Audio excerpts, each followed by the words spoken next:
Y por supuesto que comparto los términos del Congreso, y las palabras de Silvina recién son muy claras porque se aplican a la salud mental, pero también a los otros planos de la vida de los pueblos, a los distintos ámbitos. Si caprichosamente dividimos en políticas de Estado, todo tiene que ser advertido desde ese mismo punto de vista. No solamente, porque si no estamos advertidos somos funcionales, dice Silvina, en tanto a la ley. Bueno, no solo pensemos en salud mental, en todas las cosas que ocurren, o en todas las cosas que dicen que ocurren, en todas las cosas que no se dicen que ocurren. Si no estamos advertidos somos funcionales. Y durante años vivimos siendo funcionales, nos llevaron de las narices, nos hicieron creer una cosa. Las madres pueden dar cuenta de su resistencia y su rebeldía, de no haber hocicado aún en los peores momentos de la patria y los peores momentos de la tragedia, con el dolor en su carne. Nunca han sido funcionales, siempre han estado advertidas por conocimiento, por pertenencia cultural y sobre todo por esa capacidad de inferir que tiene la sensibilidad popular, de saber a dónde hay que estar parado en cada momento de coyuntura. Jauretche lo planteaba con esa claridad del hombre de pueblo, que frente a un hecho, si uno no sabe bien qué posición tiene que tomar, mira al enemigo. Muy difícil hablar de adversario cuando se habla de aplicar políticas del imperio. Mira al enemigo y preventivamente toma la posición contraria hasta poder esclarecerse. Entonces, creo que esa actitud que está en nuestra impronta cultural es una actitud prácticamente de salvarnos a la hora de empezar a encontrar el camino. Entonces, advertidos para no ser funcionales. Me parece vital la interpretación de esta ley y de todas las otras leyes. Que la pelea, que la batalla desde siempre es la batalla por un cambio cultural, no me cabe duda.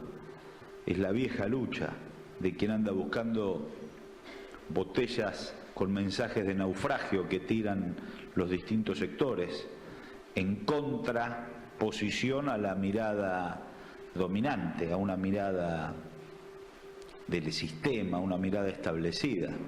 Nosotros, naturalmente, desde el campo nacional y popular, andamos siempre a contramano. No nos gustan esas cuestiones que aparecen ya establecidas sin que las hayamos propuesto o discutido, sino que los hechos o los temas son así. Es así la receta, es así el camino. No, los caminos se van haciendo tumultuosamente, desordenadamente, contradictoriamente y colectivamente. Entonces, esos son los lugares más precisos, donde nos sentimos cómodos, donde muchas veces nos encuentra en una concepción que va caminando sobre la incertidumbre, nunca sobre una verdad irrefutable, siempre sobre la incertidumbre. Esa incertidumbre es la que nos moviliza. La verdad irrefutable nos achancha, nos desgasta, nos asimila al sistema. Es como el amor. Si uno encuentra la certeza que va a ser querido al día siguiente, por ahí se achancha y no propone ni aporta lo que debe aportar. La incertidumbre nos tiene movilizados. Bueno, nosotros vivimos en una incertidumbre permanente de movilización, no sabemos qué lugar vamos a ocupar el día siguiente, pero sí sabemos que en esa búsqueda intensa está la construcción del camino. Entonces, La batalla es cultural, porque el camino que propone el sistema siempre es un camino preconcebido, entre una cosa buena y una mala siempre proponen la buena, nos quieren adormecer prendiendo y apagando la luz a las 12 de la noche, como si fuera esa el espacio de expresión en la diversión. Nosotros, si llegamos despiertos a esa hora y podemos divertirnos, nos intentamos divertir de otra forma, no vamos a cometer la tontera de prender y apagar la luz, ¿no? Porque eso ya sería, el día que vos prendas y apagues la luz y te sientas contento, ya está, estás entregado. Ese día perdiste la fogosidad, digamos, ¿no? Entonces, naturalmente nos gusta transitar otros lugares. El cambio cultural le da la condición objetiva a la transformación política. Nosotros formamos parte de un movimiento ampliado, diverso, plural, con matices, pero que está dentro de lo que podría ser denominado el Frente Nacional y Popular Revolucionario. Amplio, con distintos sectores, partidos. Qué bueno. Dentro de ese frente. En el marco de ese frente, las ideas que nos convocan no nacieron en un laboratorio. No hubo un intelectual que hizo una proclama, un decálogo, una doctrina y que nosotros la leemos y adherimos ciegamente a esa doctrina, sino que precisamente tiene el valor de la trascendencia en los tiempos, porque es al revés, porque nació del tumulto, del desorden, de la expresión, de la manifestación cultural de los pueblos. De esa manifestación desordenada surge la idea y por supuesto surge el líder. El líder tampoco viene de una nave espacial, de un plato volador, nace de un repollo y dice hoy voy a ser el líder. No, surge del tumulto, de la condición objetiva que van generando los pueblos. Imaginémonos 1925, para hablar de una fecha, 1917. Digo 1917, 1914. El primer tango cantado fue de Contursi por Gardel, creo que fue en 1917, pongamos esa fecha. ¿Qué pasaba en el Río de la Plata? Un tumulto de inmigración. Ciudadanos que cruzaban el océano, que venían en búsqueda de la América, se mezclaban con nuestros hermanos de nuestra patria, se mezclaban con los hermanos de la patria grande. Esta ciudad puerto era una Babel de expresión, de bailes, de músicas, de sensibilidades, de nostalgias y de futuro. Los patios de los conventillos, tanos, gallegos, judíos, turcos, rusos, criollos, todo mezclado. De esa potencialidad cultural, de esa mezcla rara, surge una expresión cultural. Por supuesto que van funcionando esas manifestaciones que cada uno traía. Los tanos, los gallegos, los turcos, los judíos arman los conservatorios de música en los barrios.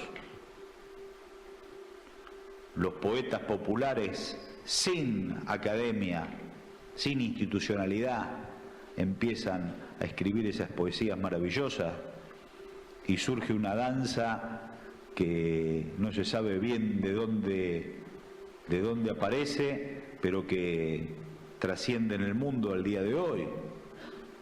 Poesía, música, danza generan una manifestación cultural que es abolida por la cultura del sistema. Y andan en los arrabales con el tango y los pibes haciendo orquesta. Carriego tenía 16 años cuando escribía esos versos. Y Troilo, jovencito, gordito, con peinado a gomina, agarraba el fuelle. Lo mismo que Piazzolla, tan jovencito. o Salgán, o Roberto Firpo, o Agustín Bardi, o Celedonio Flores, jóvenes creando interactivamente, contra todo, ¿no? Los pueblos que crean y que expresan culturalmente, colectivamente, naturalmente encuentran la salida política. No se puede entender el 17 de octubre sin entender esa Buenos Aires, sin entender esas corrientes que, como Scalabrini planteaba ya en los años 30, que un gargajo esputado en Santiago del Estero llegaba a Corrientes y Esmeralda. Por eso estaba el vértice de la argentinidad en el marco de la patria grande, estaba dada en la ciudad de Buenos Aires. Como no podemos entender, antes incluso, en el siglo XVIII, la conquista de América sin la pluralidad y la diversidad de las expresiones culturales, que no era otra cosa que fusión,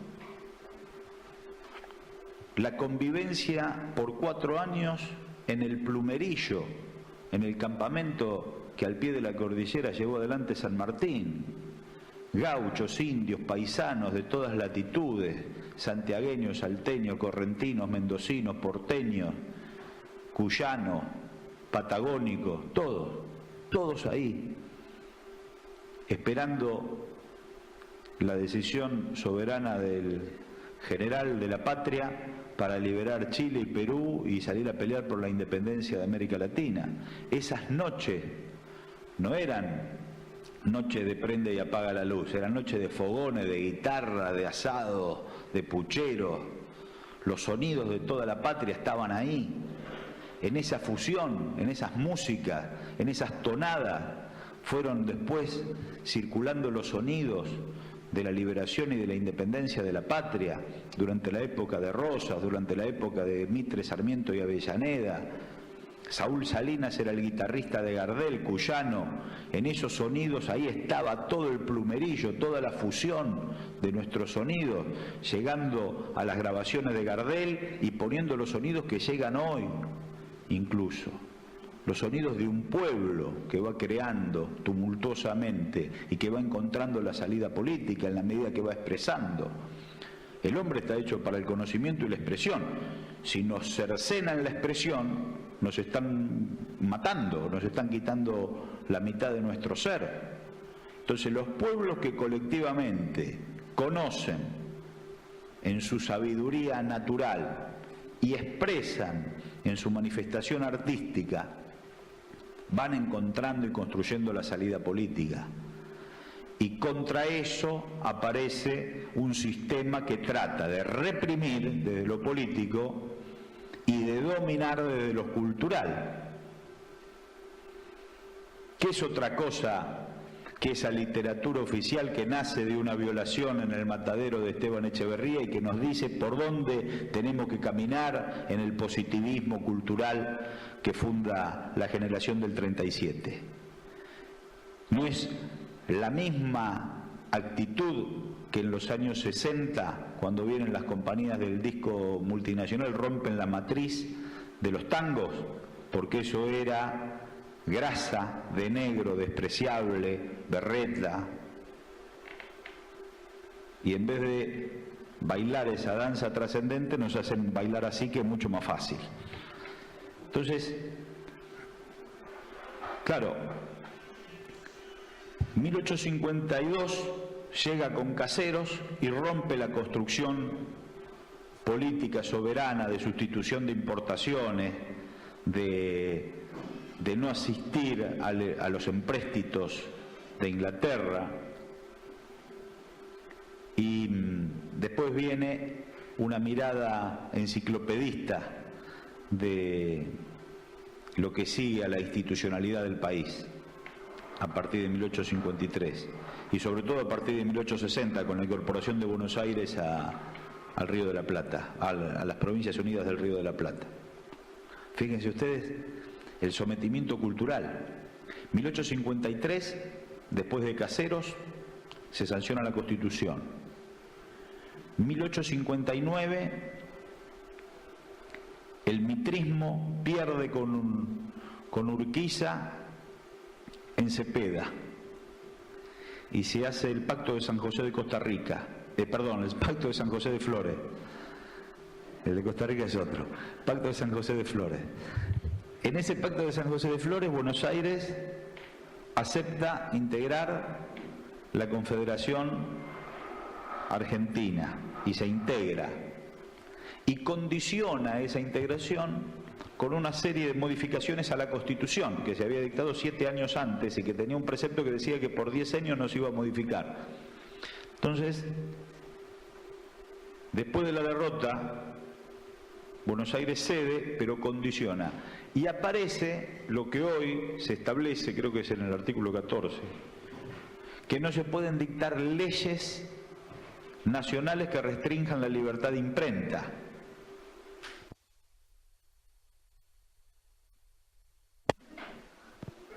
Hola, ahí. Hola, ahí está.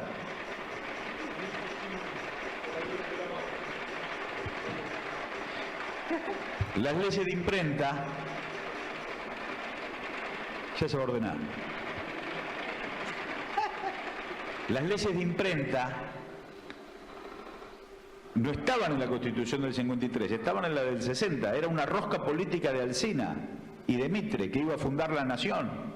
Entonces no quería, ellos tenían todo el poder mediático que se había opuesto a Rosas y que seguía predicando en contra del federalismo, y lo clavan institucionalmente en un precepto constitucional para incorporar Buenos Aires, pero seguir sosteniendo la posibilidad del sometimiento cultural.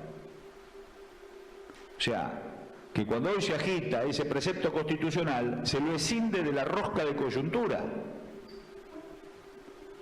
Después viene Pavón, después, en el 61, en donde vuelven a enfrentarse los ejércitos de Urquiza y de Mitre, gana Urquiza y se pierde en la AFA, para decirlo de alguna forma, porque Urquiza entrega la derrota a Mitre. Y nuevamente el positivismo empieza a horadar las conciencias y las cabezas. Viene Alén, la resistencia, el irigoyenismo. Mi noche triste, Percanta que me amuraste, 1917, la grabación del primer tango, tratando entonces de darle visibilidad a una expresión cultural que venía siendo despreciada por margineta, por arrabalera, por anti-europea. Saúl Salinas trayendo los sonidos del plumerillo, la verdadera fusión de la cultura de los pueblos. Sainete, teatro popular, tango, la primera película de cine, los pueblos creando, los clubes con orquesta, los muchachos organizándose, la épica del laburo, la sustitución de importaciones. Si lo vemos desde ahí, en la incertidumbre y en el tumulto, llegamos al 17 de octubre. Era inevitable que un pueblo que generara todo eso encontrara la salida política. Frente a la represión, frente a los talleres Bacena, frente a la Patagonia rebelde, frente a la explotación inhumana, frente a 18 horas de laburando, frente a la falta de vacaciones, frente a la falta de aguinaldo, frente a conculcarle todas las libertades a las mujeres, frente a convivir con la tuberculosis, con la difteria, con todas las enfermedades, con el mal de Chagas.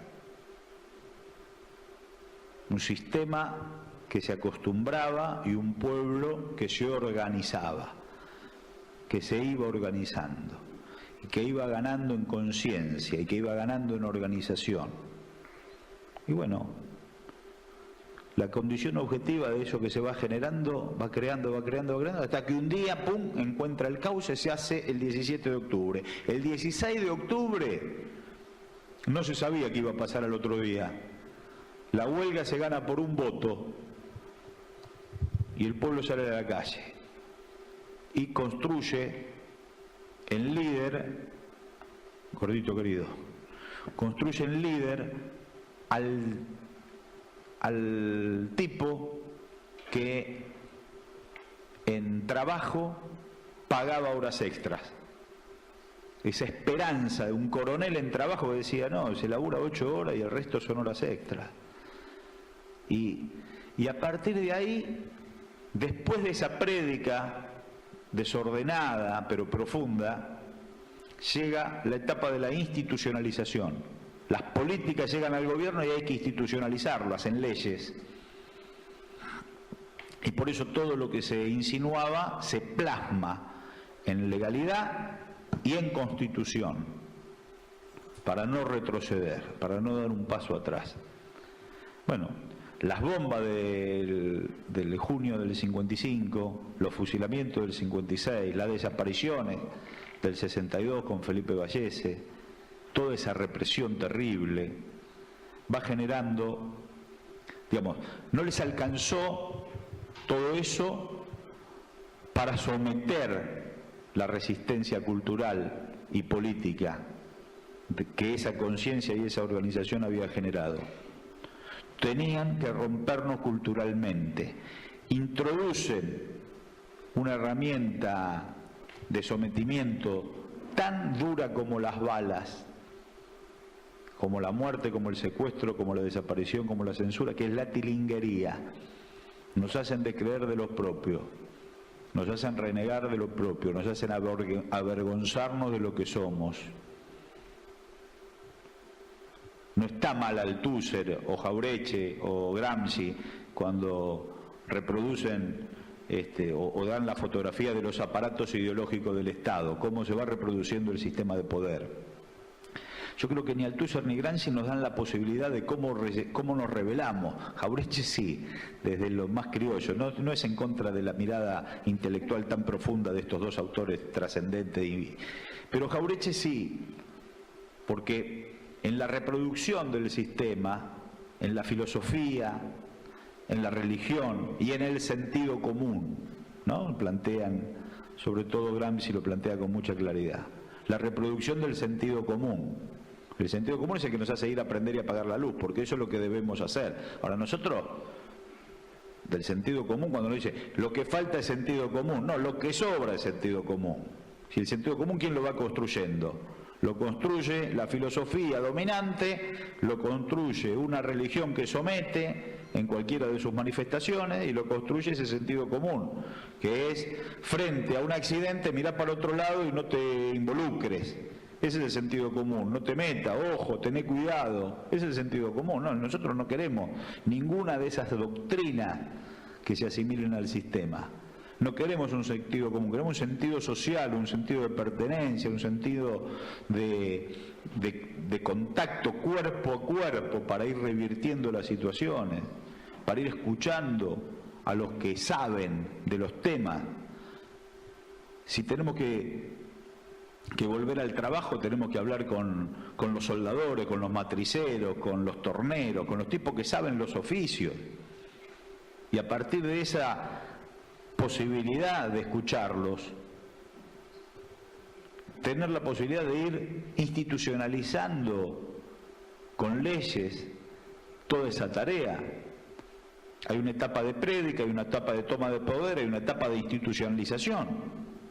Nosotros tenemos, con 10 años del proyecto nacional, 30 años ininterrumpido de democracia, tenemos que empezar a institucionalizar. Le escucho a Silvina, dice, el PAMI tiene tantas cápitas con ciudadanos que están sometidos a este diagnóstico. Bueno, si revisamos el diagnóstico, revisemos. Es bueno que el Estado haya llegado. Ahora, también es bueno que a partir de esa situación empecemos a institucionalizar desde el punto de vista que la ley nos está expresando.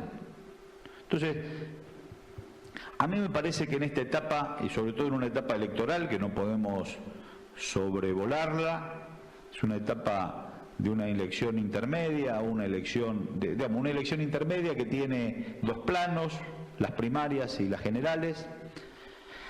Estamos en tránsito de ellas, en el medio de ellas.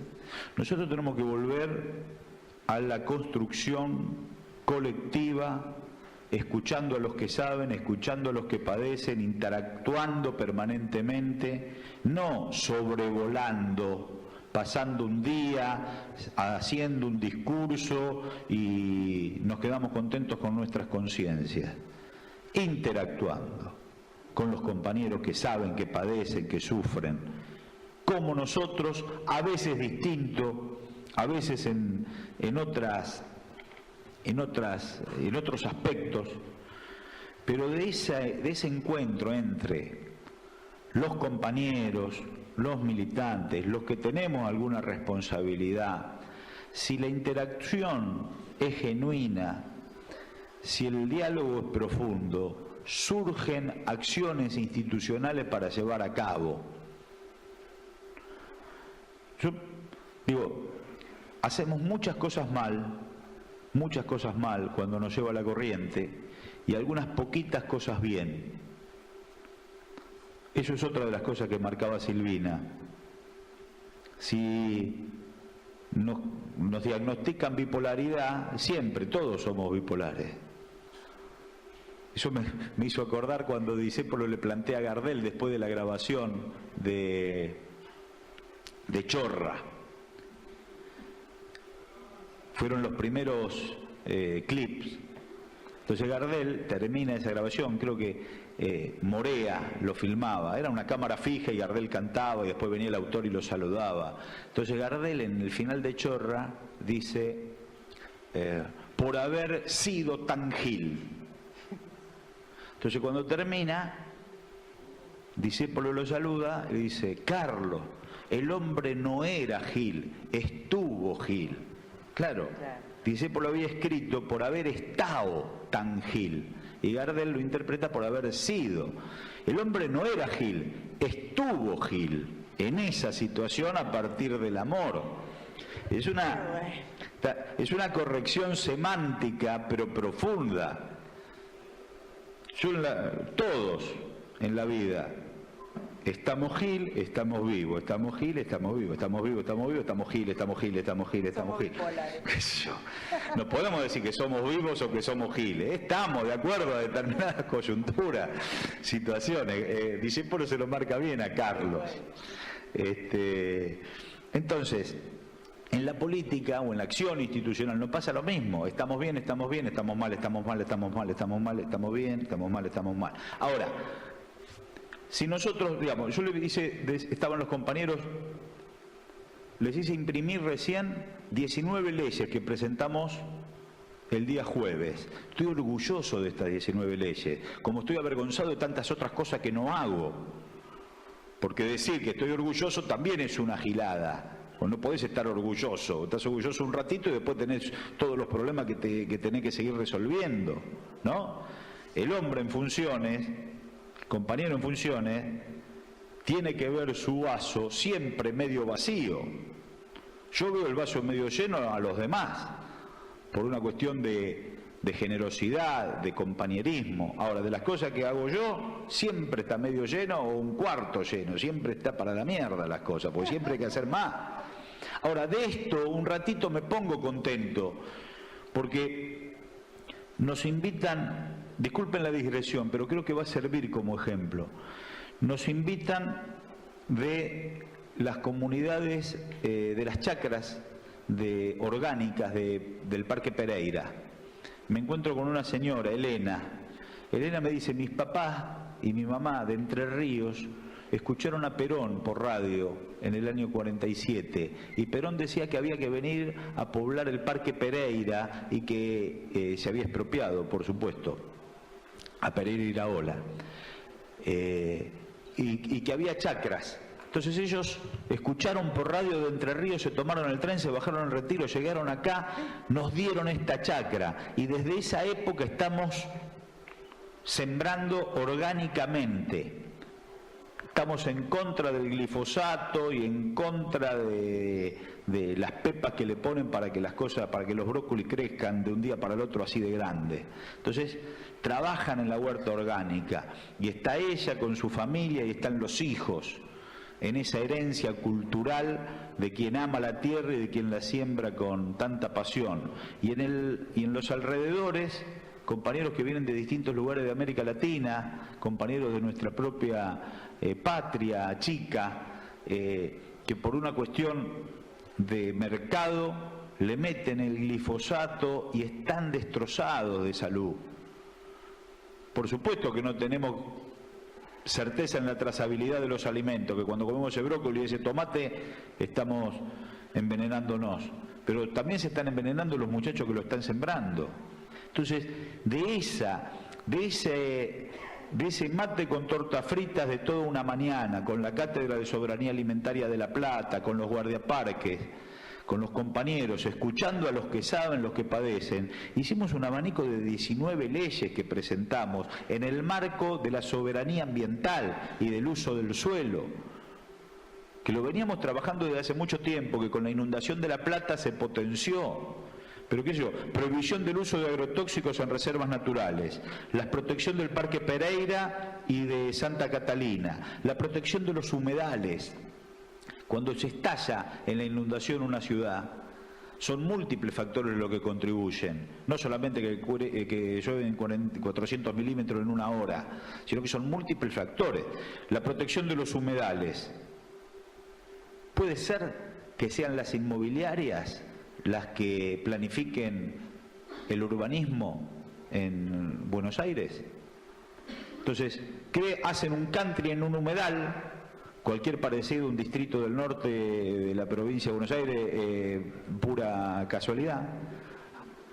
Ponen cemento en un humedal y se inunda. De la pared del country para afuera se inunda y del límite del distrito para afuera se sigue inundando. El humedal es un ámbito natural que está desde el Paraná hasta la bahía de San Borombón, que morigera y le da posibilidad de monitorear el cambio climático. Estos tipos le ponen cemento y lo tapan, entonces alteran naturalmente el medio ambiente. Lo mismo pasa con otra de las leyes que surgieron de ahí, suspender por 180 días los códigos de construcción. Cambio cultural. ¿Es la inmobiliaria o es el Estado el que planifica el desarrollo de las ciudades? Cambio cultural, cambio político, institucionalizar la mirada sobre un tema que si lo maneja el mercado de una forma y si lo maneja la mirada colectiva, respetando el medio ambiente y no con una mirada antropocéntrica del hombre centro del universo, es distinto. Entonces, se violan sistemáticamente los códigos urbanísticos de las ciudades, porque va el Consejo Deliberante, viene una torre a construir acá, Frente para la Victoria, UCR, Frente Renovador, PRO, macrismo, de narvaísmo, estolbicismo, lo que sea, todos levantan la mano y violan el código urbano. Se puede construir. La compañera concejal de Azul me dice que es así, porque esto trasciende todas las fuerzas políticas. Hay una práctica de sometimiento de las inmobiliarias. Entonces, si se puede construir hasta 2 pisos, un rascacielos. ¿Dónde está la cloaca? No está. Pero está el rascacielos. Cuando llueve, el desastre, para ese distrito y para los distritos vecinos. Entonces se suspenden por 180 días, a partir de esas reflexiones, la violación sistemática de los códigos urbanos. Se hace una red de estaciones meteorológicas, de alerta temprana. Se hacen las reservas naturales urbanas, que cada distrito, en vez de edificar en los potreros, pueda tener reservas internas y sobre todo un periurbano entre un distrito y otro, que haya una cadena de equilibrio ecológico para que las extensiones de las ciudades no sean cemento, cemento, cemento, cemento, cemento, tragedia en la inundación, sino que haya un sistema periurbano, que la planifiquemos. En el campo la servidumbre de paso de hidrológica para que no haya los canales clandestinos que exploten después en las ciudades. Una creación institucional de una administración de reservas, la creación del cuerpo de guardaparques, que hasta ahora no la tenemos, la gestión de los envases, de los residuos, cambio cultural. Las empresas generan esto. Nosotros vamos al almacén, José, un agua. Vamos al supermercado, lo sacamos de la góndola. ¿Y el envase, quién se hace cargo? La responsabilidad de la empresa termina con nuestro consumo en la góndola. ¿Y quién destruye el envase? Bueno, una ley dándole la responsabilidad a las empresas para que tengan hasta la última gestión de los residuos en la política de reciclado, su responsabilidad sobre el producto que van generando. Lo mismo darle categoría a la recolección de los residuos sólidos urbanos. Nuestros compañeros cartoneros están a la buena de Dios, están haciendo una tarea absolutamente noble.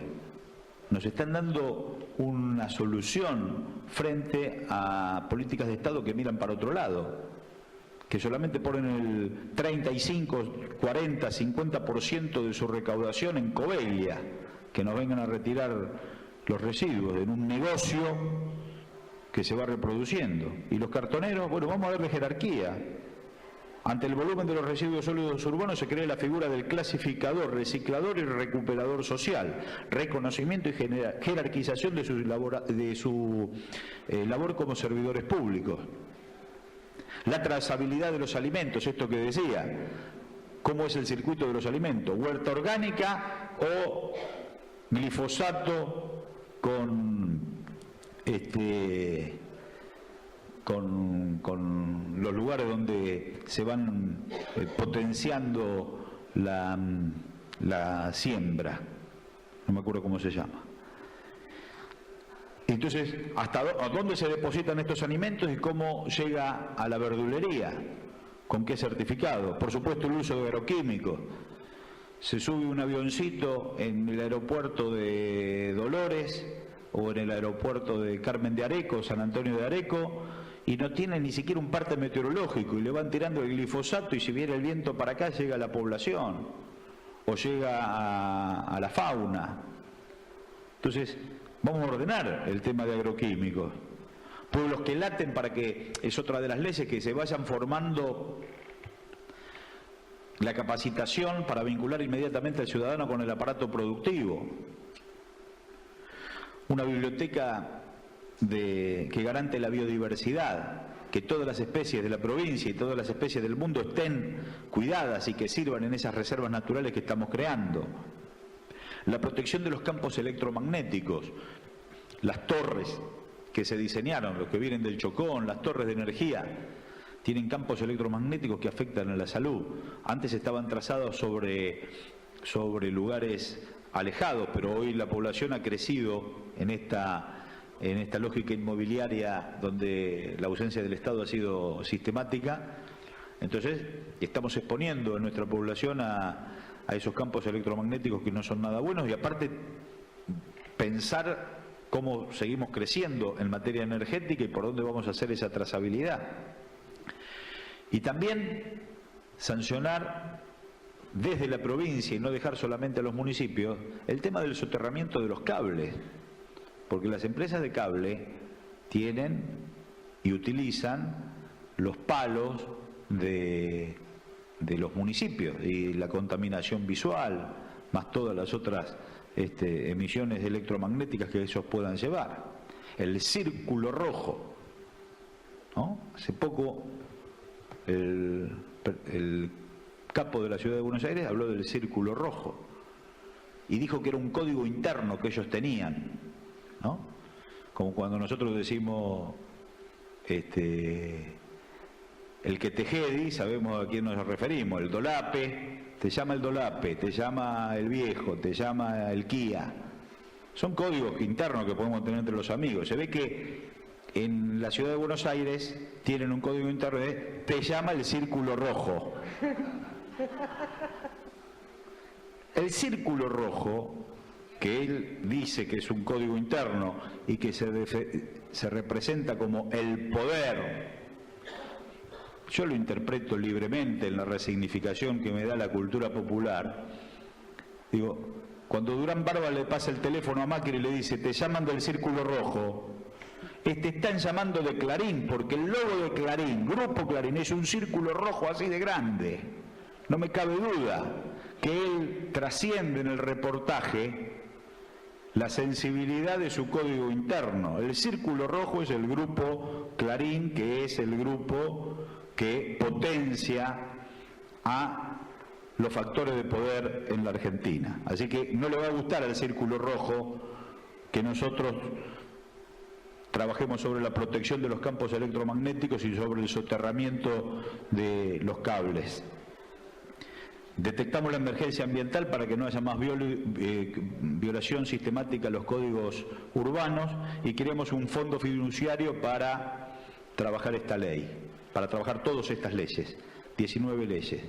¿Cómo surge esto? Hablando con los compañeros de un asado en el Parque Pereira y de plenarios que venían transitando la problemática, escuchando a los cartoneros, escuchando a los intendentes, viendo la problemática de las cuencas, viendo la problemática de nuestros campos con un declive que tiene el 3% entre la montaña y la llanura, desde el oeste a la llanura, ni siquiera de la montaña, con problemas estructurales. Bueno, los pueblos cuando se organizan logran esto, en participación colectiva. Entonces digo, no estoy orgulloso de la tarea que estamos haciendo, estoy orgulloso un poquitito y un ratito de estas 19 leyes que se construyeron colectivamente a partir de la interacción con la sabiduría de nuestro pueblo, y estoy colorado por todo lo que no hacemos. No quiero decir que somos unos fenómenos porque hicimos esto y tenemos que hacer 25 millones de cosas más que por ahí no las estamos haciendo.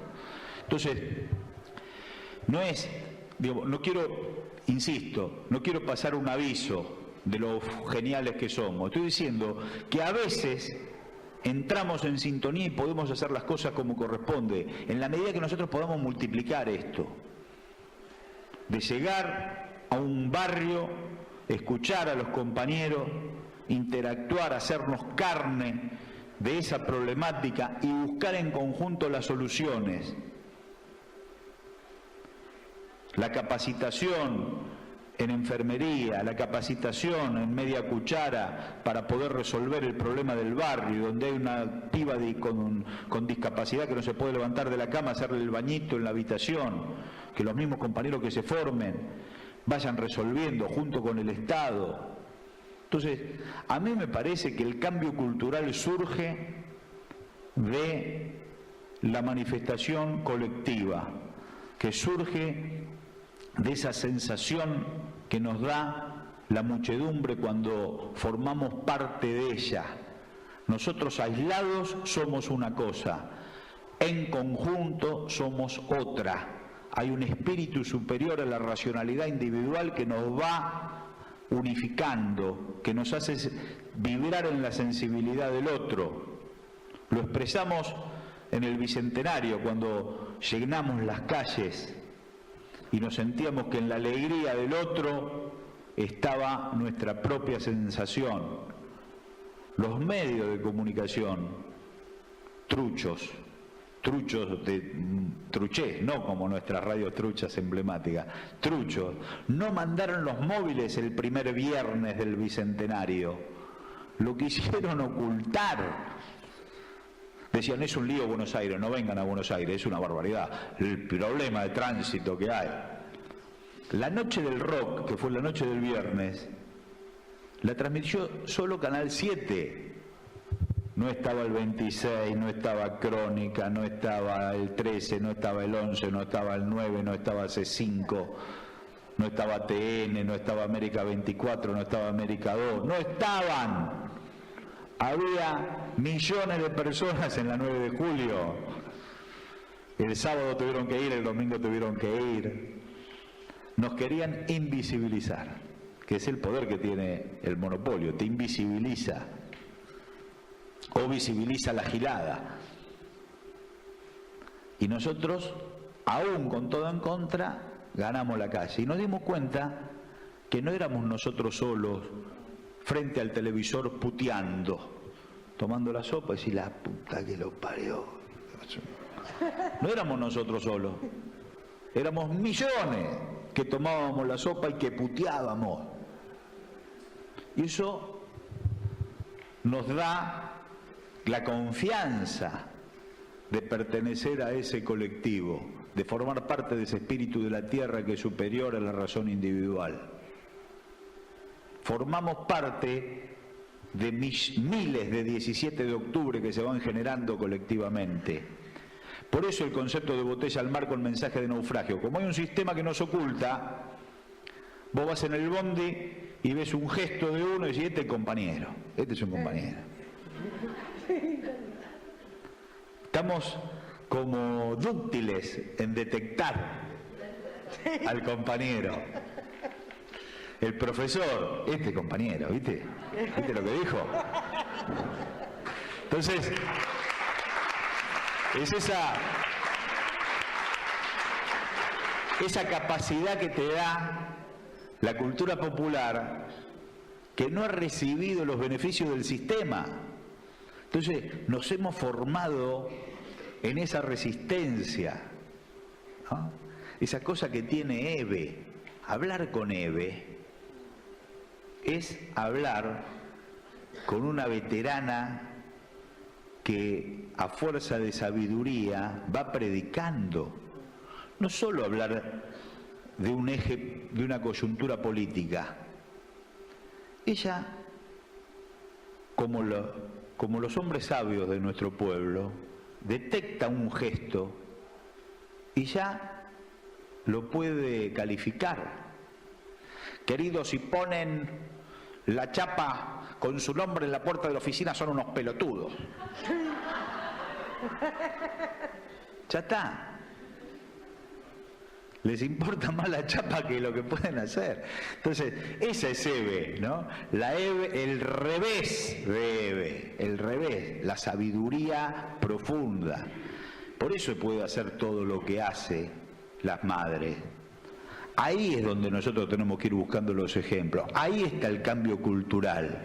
No comérsela, salir de los beneficios del sistema. El sistema te tira cebos permanentemente. Si a vos te agarra débil de cesera y de formación, caes porque, digamos, por esto que planteaba Néstor, ¿no? De no dejar las convicciones en la puerta de la Casa Rosada, no dejar las convicciones en la puerta de nada. Porque si vos no estás firme con las convicciones, te hacen de la construcción política popular un atajo para llegar a los lugares a los cuales jamás quisimos estar.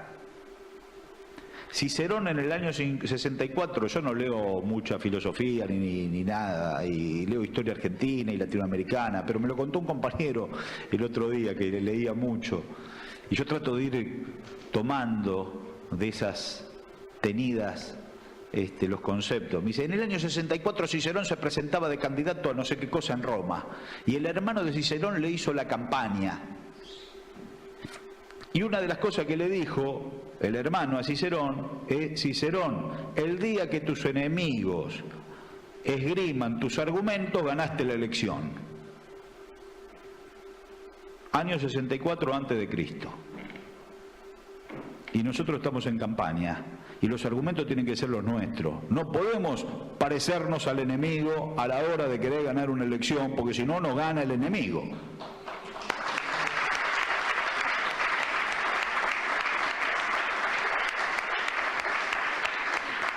Entonces, construyamos colectivamente, vayamos a hablar con los compañeros, seamos nosotros tan compañeros como los compañeros que visitamos, reflexionemos, escuchemos con sabiduría, tratemos de aportar lo que nosotros podamos hacer, organicémoslos, diría. Me decía una abogada, compañera nuestra, que junto con Graciana Peñafort hicieron una maravilla en la Corte argumentando la ley de medios, ¿no? Entonces, a mí me gusta hablar mal entre nosotros, mal, semánticamente, decía, porque los otros, en vez de decir nosotros, decir los otros, ¿no? Decía, sí, yo una vez estaba en unos compañeros del barrio me venía a ver y me decía de los otros, y yo como abogada pensaba que era la otra parte, y éramos los otros. Entonces, los otros tenemos que organizarnos y buscar una serie de acciones que tenemos que implementar. La militancia de Silvina, la prédica de este Congreso, llevó a que esta ley ya esté reglamentada y que tengamos que militarla para que se active, porque no es solamente la prédica, la toma del poder, la institucionalización, sino la aplicación. La aplicación se hace también con militancia. Esta es la etapa de la militancia. Lo mismo nos pasa con la Ley de Servicios de Comunicación Audiovisual. Hay que militarla. El cambio cultural, que permanentemente se tiene que ir sosteniendo, tiene en la Ley de Servicios de Comunicación Audiovisual algunos aspectos que tenemos que activar. Llamar a concurso para que haya canales de televisión y poder cumplir con el 33% del espectro de las sin fines de lucro. La pluralidad y la diversidad es una herramienta que no podemos entregar al enemigo. Ya la tenemos que activar. El 161 está en la Corte, no me cabe duda que va a salir bien, después del paseo que dieron nuestros amicus frente a la especulación del grupo de abogados del sistema, del grupo del Círculo Rojo. No me cabe duda que va a salir bien. Pero mientras tanto tenemos una serie de acciones para hacer. Bueno, llamemos a concurso para que haya nuevos canales de televisión. Que vayan, por supuesto, como canales concursados, tienen que ir a los sistemas de cable y tienen que ir a DirecTV, pero también a la digital terrestre, que es una herramienta democratizadora fundamental, que ya la tenemos en muchísimas de nuestras ciudades.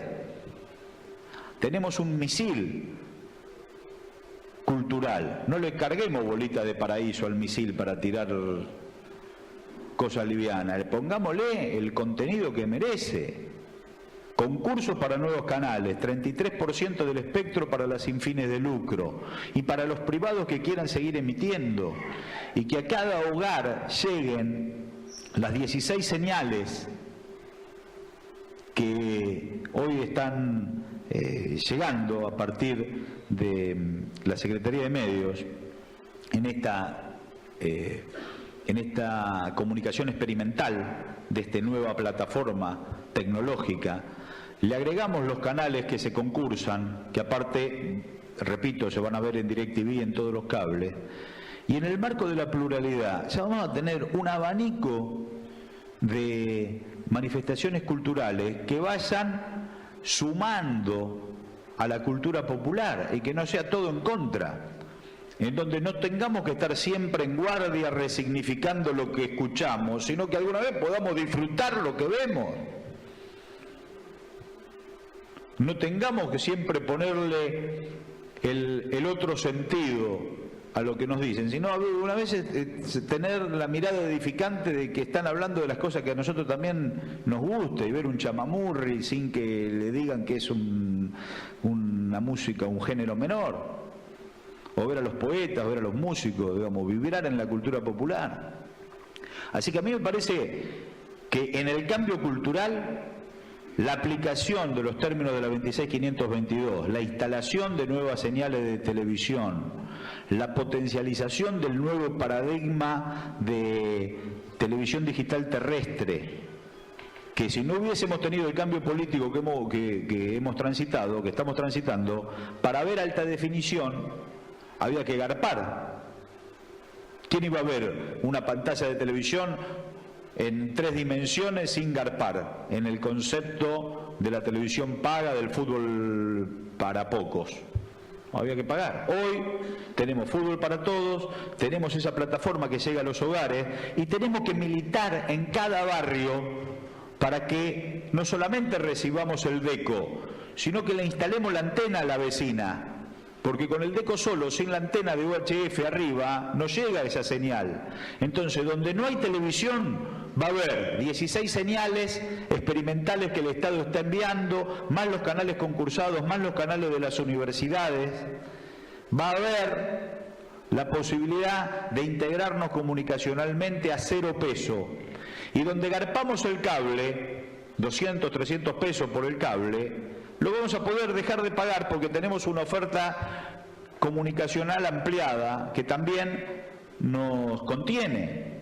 Entonces, militemos el cambio cultural a partir de la emisión y a partir de la recepción de las nuevas plataformas comunicacionales que tiene el Estado argentino a partir de la decisión política de nuestra presidenta de elegir la norma brasilera japonesa, de no ser funcional a los intereses de la tecnología norteamericana o la tecnología europea, sino seguir a Brasil en esta tecnología alternativa y unificar a América Latina con la misma decisión, en contraposición a lo que pasó en el 80, que nosotros con la televisión color elegimos el Palene, los brasileros del NTSC, el otro el Paleme, y un cassette de VHF de un país a otro no se podía ver. Entonces solamente lo veían todos los centros de poder y nosotros no nos podíamos comunicar. Hoy tenemos una misma plataforma tecnológica, producto de la decisión soberana de nuestro presidente. Así que el cambio cultural está ahí. Se han generado herramientas. O las militamos para activarlas y para reflexionar con nuestros funcionarios en el sentido de la aplicación de políticas que sean activas, o perdemos la batalla con un ejército que está absolutamente comprometido. Con ese ejército comprometido no podemos perder la batalla, tenemos que seguir transformando, pasar las coyunturas electorales, agosto-octubre, y seguir transformando al 15, porque este proyecto político no puede retroceder, no puede dar un paso atrás. La reconstrucción que se hizo es evidente, palpable. 30% de desocupación al 7% de desocupación, sustitución de importaciones, asignación universal, pibes en el colegio. Bueno, es palpable.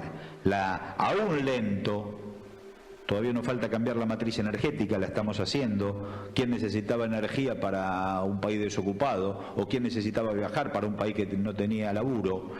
Nosotros tenemos 2 paradigmas que están todavía en la égida neoliberal, que son energía y transporte, y lo estamos abordando para reconvertirla a la matriz de este tiempo, que acompañe con profundización del proyecto político la capacidad de una Argentina industrial, no por un periodo más kirchnerista, por 100 años.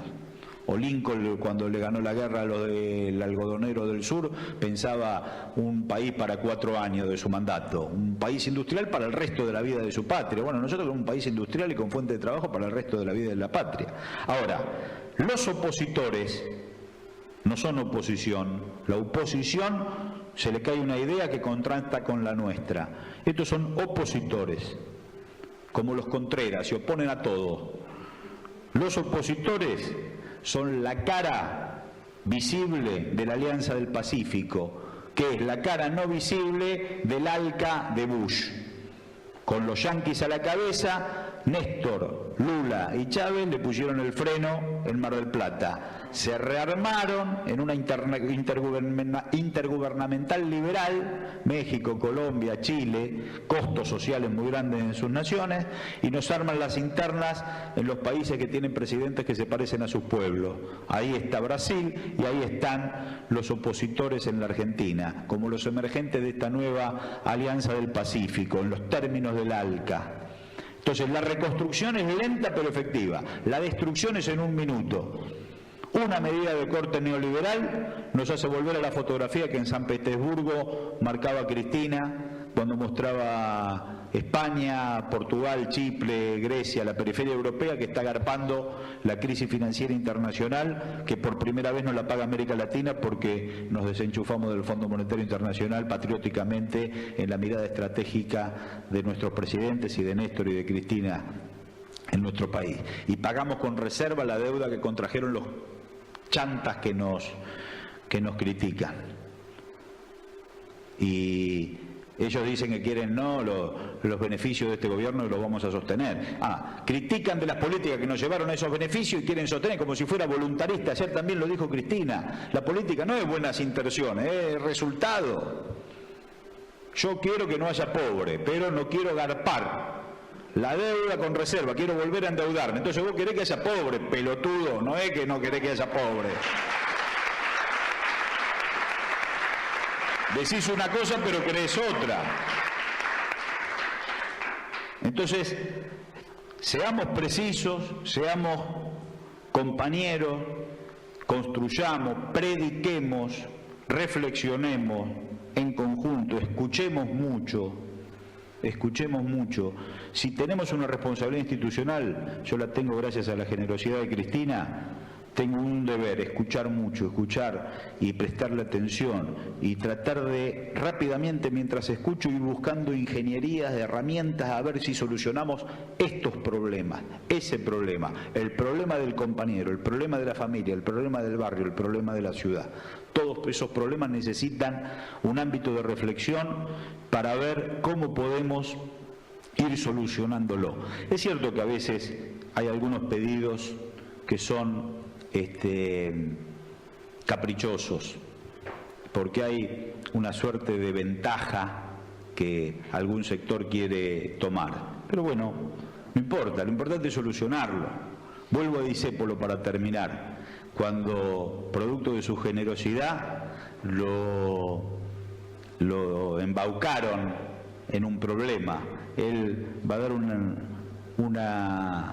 presenta una obra, creo que Blum la presentaba en el Teatro Alvear, y la boletera del Teatro Alvear, una vieja besada en tirar la manga, el día del estreno, cuando entra Discépolo, empieza a llorar, y Discépolo le pregunta qué le pasaba, y dice: no, mi hija tiene polio y no tiene la posibilidad de recuperarse.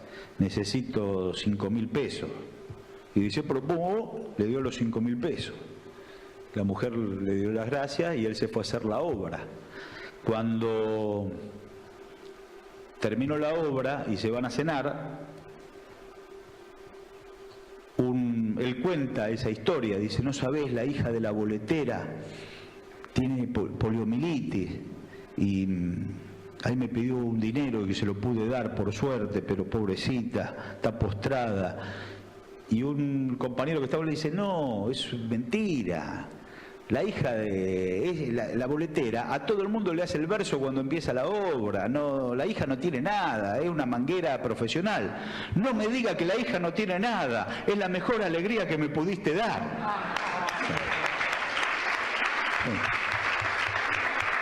Entonces, aún en la ventaja, nosotros nos tenemos que alegrar y buscar las alternativas para dar las soluciones en conjunto. Puede haber un poco de ventaja, pero lo importante es que los pibes de la ventaja no tengan nada y que nosotros podamos caminar en las herramientas institucionales para ir sacando las leyes, las medidas que surjan de abajo hacia arriba. Por eso, no solo hay que estar unidos, hay que estar organizados. Muchas veces antes de estar unidos tenemos que estar organizados. Así que, compañeros, militando la ley de salud, militando la ley de medios, militando la sensibilidad de la cultura popular, a sentirnos el otro en tanto otro, organizarnos, poner los objetivos, interpelar a nuestros funcionarios y generar la condición objetiva que como jamás en nuestra patria, o no como jamás, sino como en los mejores momentos de nuestra patria, con Perón y Evita, con Néstor y con Cristina, nosotros tenemos dirigentes que surgen de la entraña misma de nuestro pueblo y que esa construcción la interpretan, la valoran, la adoptan para seguir transformando nuestra Argentina en el marco de un mundo que se derrumba y de una América Latina que empieza a ser un horizonte filosófico, económico, social y cultural y un faro en la posibilidad de un mundo para todos. Muchas gracias.